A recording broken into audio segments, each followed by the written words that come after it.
Hello नमस्कार। टीके classes के इस ऑनलाइन प्लेटफॉर्म पर आप सबका स्वागत है। जैसा कि आप सब जानते हैं कि एस्टेट 2023 जल्द ही होने वाला है, तो हमें उसके लिए अपनी तैयारी अभी से शुरू कर देनी चाहिए। तो आज की इस वीडियो में हम डिस्कस करने वाले हैं कि एस्टेट के एग्ज़ाम में जो जनरल इंग्लिश के जो ग्रामर के जो क्वेश्चंस आते हैं वो किस टाइप के आते हैं। तो इसके लिए हम आज एक previous year question paper discuss कर रहे हैं।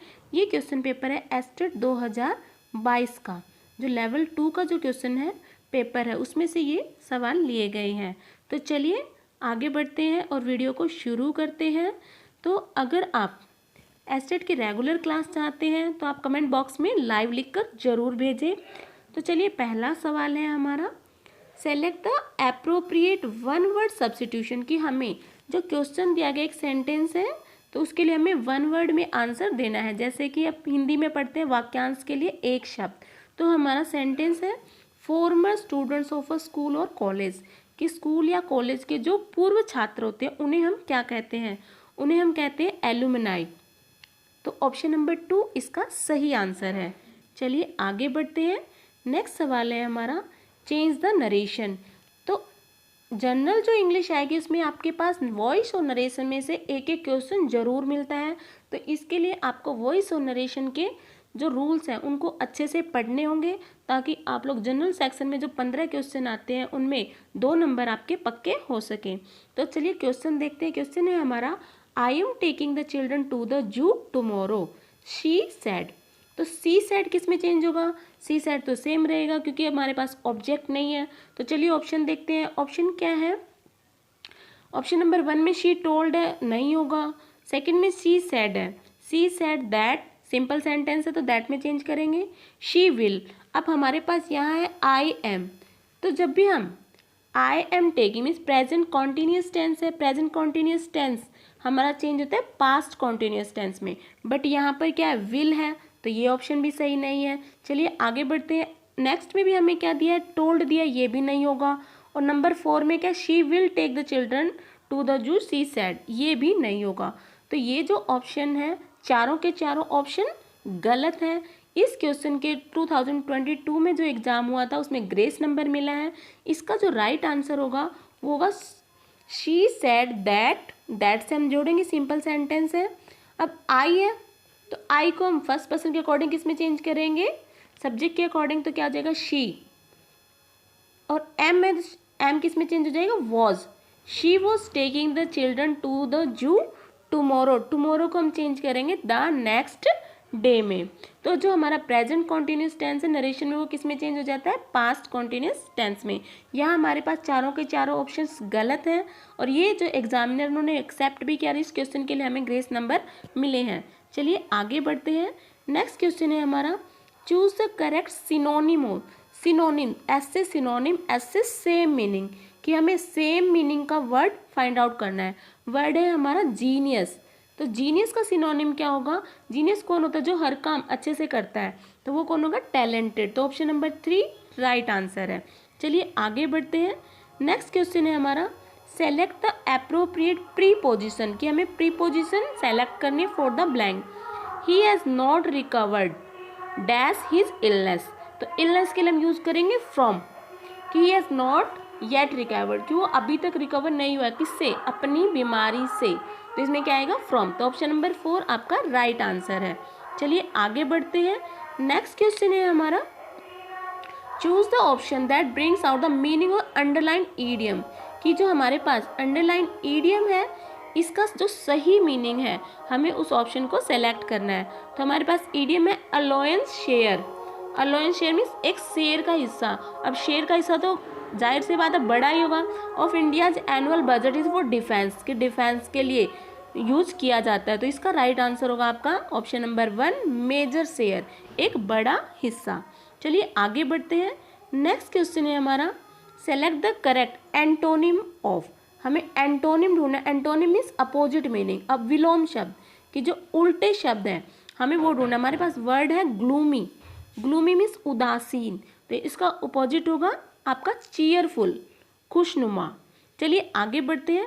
नेक्स्ट क्वेश्चन है हमारा, choose the appropriate conjunction for the blank. कि हमें एक एप्रोप्रिएट कंजक्शन को फाइंड आउट करना है। क्वेश्चन है आपका I shall not go dash I am invited, कि मैं नहीं जाऊंगा, मुझे बुलाया नहीं जाता। तो क्या कहेंगे, अनलेस, जब तक नहीं। तो इसका आंसर होगा ऑप्शन नंबर 2 अनलेस। चलिए आगे बढ़ते हैं। नेक्स्ट क्वेश्चन है हमारा, ये देखिए नरेशन का एक क्वेश्चन और आ गया है। वॉइस और नरेशन आपके जनरल सेक्शन की जो 15 नंबर की इंग्लिश आएगी उसमें बहुत ही इंपॉर्टेंट है, तो आप वॉइस और नरेशन के रूल्स को पढ़ना ना भूलें। चलिए देखते हैं सवाल क्या हमारा। Who has been using my typewriter said mother। अब ये देखो, ये इंटेरोगेटिव सेंटेंस है। इंटेरोगेटिव सेंटेंस में जो आपकी रिपोर्टिंग वर्ब है वो किस में चेंज हो जाती है, आस्क में। तो पहले ऑप्शन में भी आस्क है, सेकंड में सैड है, तो सेकंड ऑप्शन कट हो गया। थर्ड में आस्क है, फोर्थ में भी आस्क है। अब चलिए आगे देखते हैं।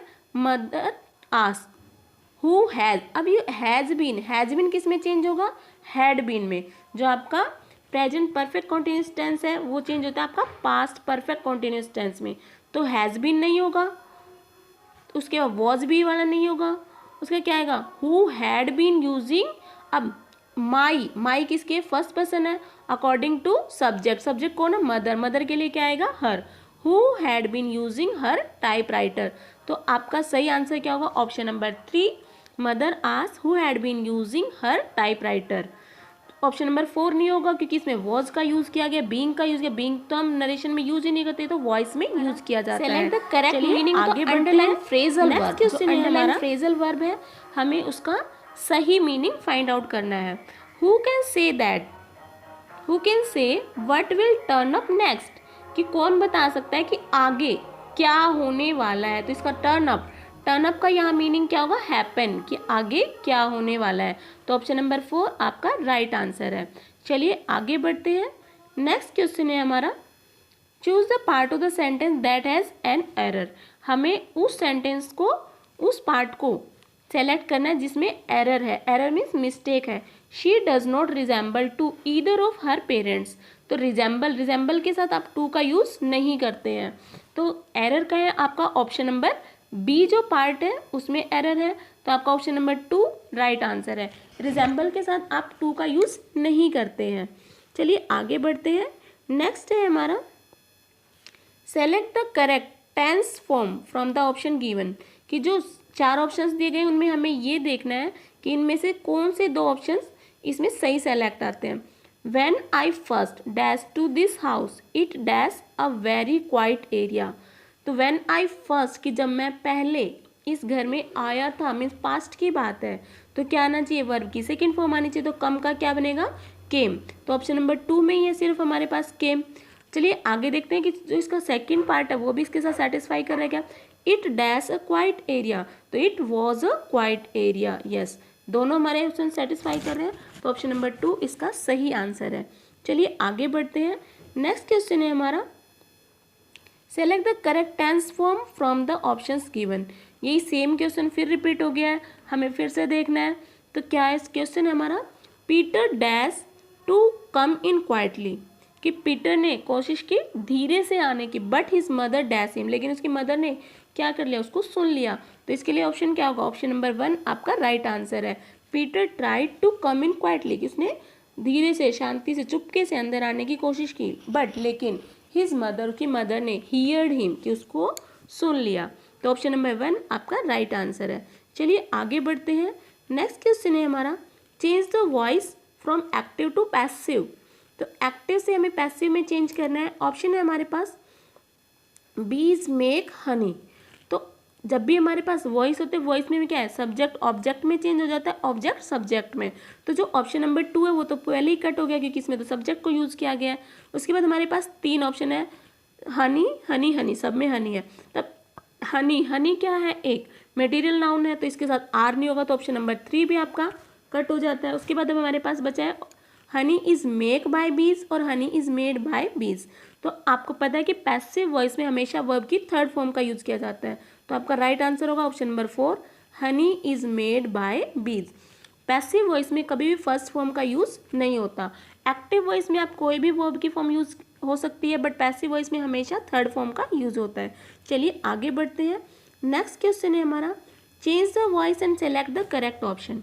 कि हमें वॉइस को चेंज करना है। तो क्वेश्चन है हमारा, somebody has put out the light, कि somebody has put out the light. तो अगेन हमें क्या करना है, सब्जेक्ट को ऑब्जेक्ट में, ऑब्जेक्ट को सब्जेक्ट में। तो option number third again somebody से शुरू हुआ तो ये गलत हो गया। उसके बाद क्या है कि बीइंग का यूज़ किया। बीइंग कब यूज़ करते, जब हमारे पास क्वेश्चन में इज एम आर का यूज़ किया गया, बट यहाँ पर तो हमारे पास इज एम आर का यूज़ नहीं, तो ऑप्शन नंबर 4 भी कट हो जाता है। उसके बाद हमारे पास है the light has been put out by somebody, the light has put out by somebody. तो हैज़ किस में चेंज होगा, हैज़ बीन में। तो इसके लिए आपका सही आंसर क्या होगा, the light has been put out by somebody. चलिए आगे, ऑप्शन नंबर 2 आपका सही आंसर है। चलिए आगे बढ़ते हैं। नेक्स्ट क्वेश्चन है हमारा, select the correct preposition for the blank, कि हमें ब्लैंक के लिए सही प्रेपोजिशन को सेलेक्ट करना है। I shall do it dash pleasure, कि मैं इसे करूँगा डैश खुशी, तो क्या खुशी के साथ। तो इसका राइट आंसर क्या होगा, ऑप्शन नंबर 2 विद प्लेजर। तो आपने देखा कि इस पेपर में प्रेपोजिशन, वॉइस और नरेशन कितने इंपॉर्टेंट है। जो हमारे जनरल क्वेश्चन आते हैं 15, उनके लिए आपको वॉइस, नरेशन और प्रेपोजिशन पे फोकस करना बहुत जरूरी है। आई होप कि आज की वीडियो आपको पसंद आई होगी। अगर वीडियो पसंद आई तो वीडियो को लाइक और शेयर करना ना भूलें। मिलते हैं नेक्स्ट वीडियो में। Thanks for watching.